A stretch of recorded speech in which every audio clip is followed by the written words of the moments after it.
minority, how matter how few they are, this has to be considered. It's about diversity. It's about multiple views coming from different perspectives. Yeah, but what we are saying the same thing. But at the end of the day, you've got to accept that if like rules are set for election, then maybe a party gets X, Y, Z from one region that is very, very large in population and gets X, Y, Z a little bit smaller in a region that has lower population. When they all meet together to represent the people, whose voice would they listen to? If it is democracy, they'll put it on to a vote. But we are in a country. That's why I'm Understand where you're coming from. Yeah. Understand that. But I think where we are now in UK is it's actually excellent example of that, because we know the absolute majority of the people are from the English regions of the country.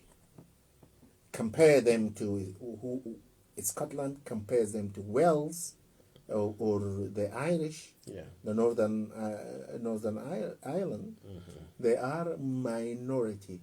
But now if you look into the system, and look how it works actually with, and they have to have all the time Scotland, Wales, and Ireland on board. You know, if even that necessarily means that they will have privilege which the majority do not have. Like, if you Scottish, probably you will have the free education, which you cannot get where you are in a majority here in this country, in England. So if even you go to things like NHS, that is a National Health Service, probably if you are in another country other than England, probably you will be in a better position than you were in England. But these are all meant, to keep everybody happy and everybody on board. And this is how it works. And that's why the referendum didn't work in Scotland, because they thought that, look, we are better off this system. Yes, but what I'm just saying... But saying... imagine if England is to use its absolute majority over this and just, England, undermine... it is a trajectory, as you go along, you gauge the feeling of the time. You don't say because it used to be like this in the 18th centuries or the 17th century, then it would be like that in the 20th century. No. If Churchill was to be alive now and see what Britain has turned to, I think it would be really, he wants to run back to where he's come from. Because things have changed, things evolve. And as part of democracy, maybe the Labour Party, then under Tony Blair, tried the idea of devolvement of government to this look to Scotland, Wales, and Northern Ireland. It's appropriate or was appropriate, and he did it. And some people are saying he made a very stupid mistake. Apart from that, what I'm just talking about democracy is still numbers. You can't blame maybe England for having, like, if the House of Commons is the mother of chamber of democracy. You can't have a representative of Sinn Féin or Northern Ireland or this thing, though they have their own devolved government. But the Secretary of State for Ireland, Northern Ireland, stays in the House of Commons. So, that is the complexity. I'm talking about democracy generally. I don't want to go into technical issues. But I'm just saying it's a numbers game. It's a numbers game, whether you like it or not. And for you to practice even if you use this country as an example, the people need to be aware, because sometimes you can push an agenda, for a selfish agenda, in the name of democracy. So, are you telling me democracy encourages people to lie? Just because the people, I don't know, maybe most people, some of them, not all, can make their mind up, or people, certain region have certain feelings and you want to capitalize on that. Is democracy ideal in that sense? When you say democracy is for the minority, you are given the gift of the gab, you go and talk, and you know what you're saying is untrue, or you're economical with the truth, and you get this vote. Isn't that democratic?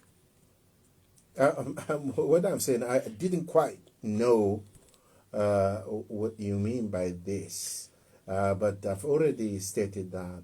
No, you were saying that democracy is probably ideal situation of making a choice. Did I say that's the impression you're given anyway? As far as I'm concerned, the impression you're given that democracy is everything. So you don't want autocracy, you don't want a monarchy, you don't want all that. Yeah. So democracy. But it's the best system that we have. It doesn't come without problems. It doesn't come without grievances, of the public. It doesn't come without issues to do with like what we are having now. We have a prime minister who's protected by numbers, as you quite rightly said.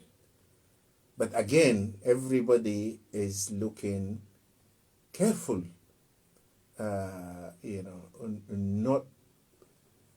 to undermine the spirit and the soul of democracy itself. Because if you do this, you will pay the ultimate price for it. So it's not the idealistic sort of system, but it's the best. Yeah, the best we have so far. And from what you're saying, you say, okay, democracy also protects interests. Democracy, yes, because you can't. The example you're using, I mean, that is not even the only example you can use. I mean, you go to Africa, you can see it. Yeah, but in Africa, and this is very relevant to Africa, if you have a democratic system in Africa, but at the same time, what do you think they have? I mean, if I'm saying if, and then at the same time, you undermine completely or marginalize great sections of the community or the regions of that particular democratic country, then very much going to lead into people revolting against the whole system, and then you end up with all this insurgency, and you end up with this refusal of the central government way of dealing with things. People.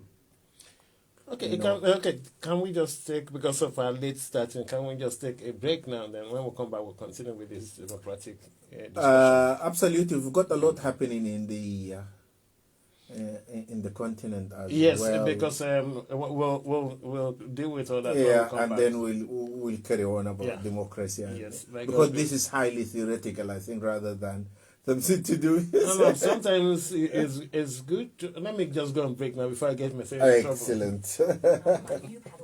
The last thing I'm taking is my phone, right? Buoyancy aid, fine, but mobile. You miss the studio is so hot. Huh? The studio is so hot. Okay, helps on phone in a waterproof pouch. It's the first thing I pack now. In an emergency at the coast, call 999 and ask for the Coast Guard. And please, respect the water. African Jamboree is a unique show that comes to you from a very unique radio station in Manchester, All FM 96.9. African Jamboree comes to you every Saturday between 3 and 5 in the afternoon. You cannot afford to miss the latest African music direct from the country. Anything you need to know about Africa gets to you first. African Jamboree Show. Keep me company, see why your uncle, every Saturday from 3 to 5. See ya. Personally.